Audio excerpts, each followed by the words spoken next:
जिस नारी के ऊपर पितरों की छाया होती है, घर के बुजुर्गों की, घर के पूर्वजों की छाया होती है, ध्यान देना, वही व्रत श्रेष्ठता से कर पाती है। व्रत की श्रेष्ठता उसमें अपने आप आ जाती है। अगर उसके साथ में अगर पितरों की कृपा है, तो पूर्वजों का अगर आशीर्वाद है, तो व्रत वो अच्छे से कर सकेगी।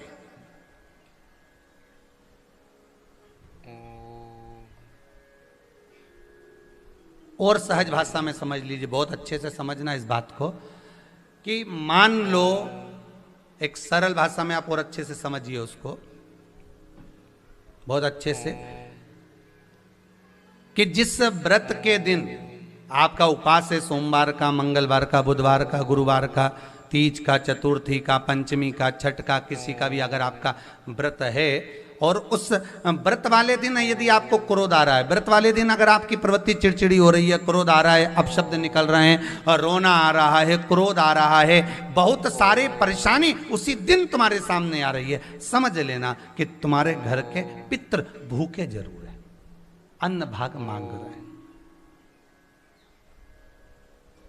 एक बात पहले भी कही थी, शायद आपको ध्यान में होगा, रात्रि को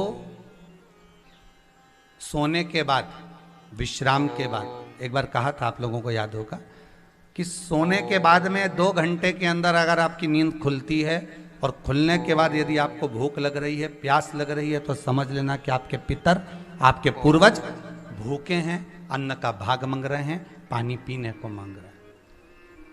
उससे नहीं समझ सकते तो व्रत से समझो।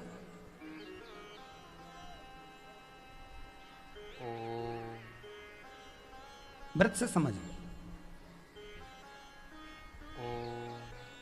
मान लो आपने व्रत किया और आपकी प्रवृत्ति चिड़चिड़ हो रही है, क्रोध आ रहा है, अपशब्द निकल रहे हैं, ताने निकल रहे हैं, या कोई कुछ कहकर चले गया, और आपकी आंखों में अश्रु भर रहे हैं, आपकी आंखों में आंसू आ रहे हैं, तो वो श्रेष्ठ व्रत नहीं हो सकता, उसमें दुख है।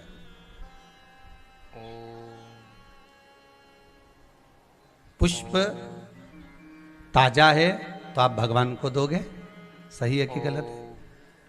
केला अच्छा है तो भगवान को दोगे, वो काला पड़ गया तो तुम भगवान को दोगे क्या? अंदर से गल चुका है तो भगवान को दोगे क्या? नहीं, आप भगवान को दोगे। कोई फल ताजा है तो आप भगवान को दे दोगे, कोई पुष्प ताजा है, अच्छा है, तो आप भगवान को दोगे। अगर पुष्प मुरझा गया तो भगवान को दोगे क्या? पुष्प बेकार हो गया तो भगवान को दोगे क्या? नहीं। उसी तरह व्रत होता है, उसी तरह हमारा व्रत है। जिस व्रत में हमको क्रोध आ रहा है, जिस व्रत में हम चिड़चिड़े हो रहे हैं, जिस व्रत में हम अपशब्द कर रहे हैं, जिस व्रत में हमको रोना आ रहा है, जिस व्रत में हम किसी की बात का ठेस हमको पहुंच रहा है और हम क्रोधित हो गए, हम रो दिए, हम चिड़चिड़ हो गए, समझ लेना वो फूल मुरझा चुका है, वो व्रत तुम्हारा बेकार हो चुका है, उसको भगवान स्वीकार नहीं करेगा। और जिस व्रत में आपके चेहरे पर प्रसन्नता हो, हम इस व्यासपीठ से कहना चाहेंगे कि जितने भी यजमान यहाँ कथा करवाने आते हैं, जितने भी यजमान यहाँ पहुँचते हैं या ऑनलाइन वहीं से बैठकर पूजन कर कर कथा करवाते हैं, हम उनको भी कहते हैं कि 7 दिन की आपकी शिव महापुराण की कथा है, 5 दिन की आपकी शिव महापुराण की कथा है, 9 दिन की आपकी शिव महापुराण की कथा है। शंकर की कथा, चाहे भागवत कथा हो, चाहे रामायण कथा हो, रामचरितमानस हो, चाहे गीता हो, जिस पुराण को आप बचवा रहे हो, जिस पुराण को आप करवा रहे हो, जो करवाने वाला होता है उसके चेहरे पर स्माइल होना चाहिए, प्रसन्नता होना चाहिए। क्यों? क्योंकि इस पुराण को आप अकेले नहीं सुन रहे, इस पुराण को आपके पितृ लोक में विराजमान पितृ पूर्वज भी श्रवण कर रहे हैं। जितनी आपकी चेहरे पर प्रसन्नता होगी, उतनी आपके पूर्वज भर भर कर आशीर्वाद देंगे।